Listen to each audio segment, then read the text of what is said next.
I received your welcome letter a couple of weeks ago, and was pleased to hear from you and to get an account of the fall hunting trips. I'm still hoping to be back for a ramble on the good old Lake of the Woods country and another go with the old canoe. We have been quite busy over here of late.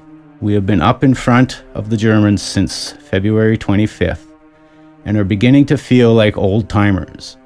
Everything goes to show that our regiment is making a fairly good impression out here, and we have no cause to take that dust of any of them. We have been in the trenches at 3 different points, and now hold a section of the line. We're fairly comfortable. Our boys have made a lot of improvement along the front. Our company was under quite a heavy shell fire for 2 days, and I think that was the worst spell of the weather so far.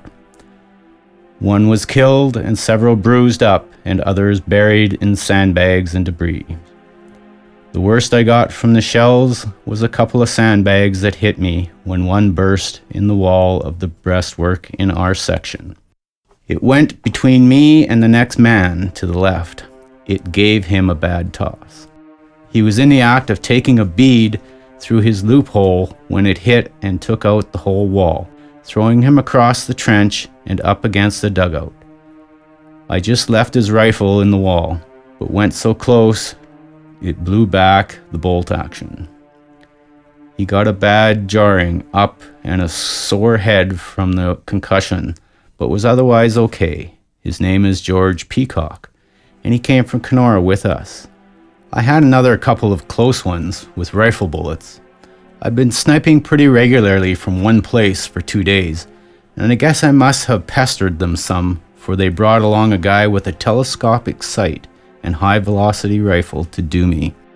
He put 2 quick shots over, one through the loophole and one clean through the sandbags, just to the left of where I was sitting. That's a habit they have. The range is about 350 from trench to trench at this point. There has been some heavy fighting through this section of the country, and the villages are mere ruins. They use the church spires for artillery range finders, and the result is hard on the churches. Nearly all the troops are housed on the billeting system over here, and it is a matter of chance or luck as to what kind of quarters one gets. At present, we have a fine little spot with an open fireplace, where we can dry out and do a bit of cooking.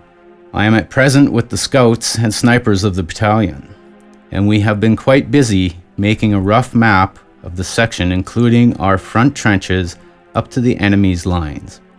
We do our surveying at night with a sighting compass and line. We have been out in front almost every night since we arrived here, and had quite a thrill a couple of times when they turned the searchlights and starlights on us, and peppered us promiscuously with a machine gun as well as rifles. The main thing in that work is to be a good ducker, as any kind of fire usually goes to high at night. I guess you will see me flop every time you shoot. Gun goes off and a tea glass breaks as it gets to an automatic with everybody out here, and it saves lots of hides too. We have quite a chewing match with the Germans sometimes when there is a lull in the firing. When there is no wind in the evening, you can hear them talking and working very painfully.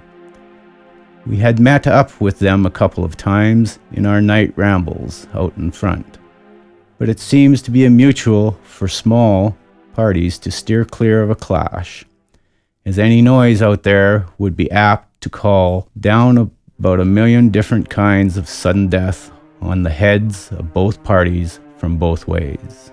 3 days later, we have moved to another district since I wrote the first part of this letter, and are billeted in a mill in a quite decent-sized town and outside the range of gunfire, which is quite a relief, as we have been used to having an odd shell or two drop on top of our living place quite frequently.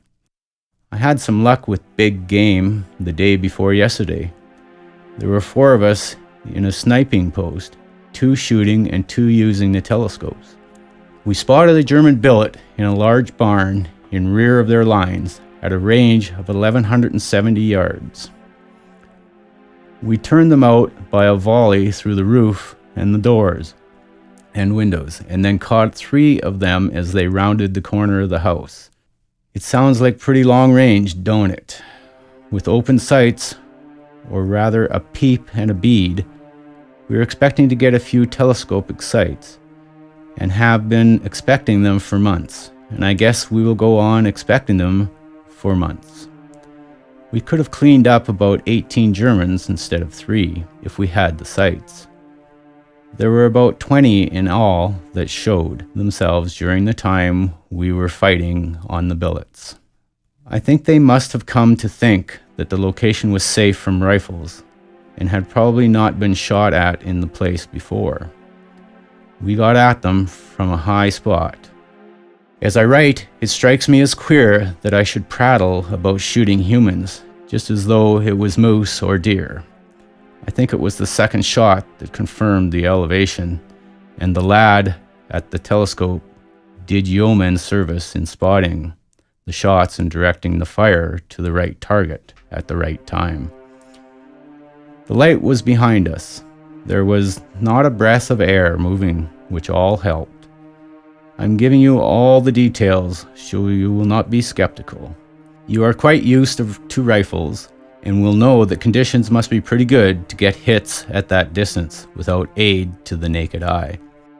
I would give a farm to have a .280 caliber Ross for sniping and a telescopic sight with it. There are a number of things that would be very useful in the scouting business, but we have to carry every one of our possessions on our back, and the result is a scarcity of equipment, if possible.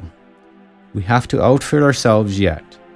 We have not a field glass, pistol, or even a map or compass as yet for ourselves to work with.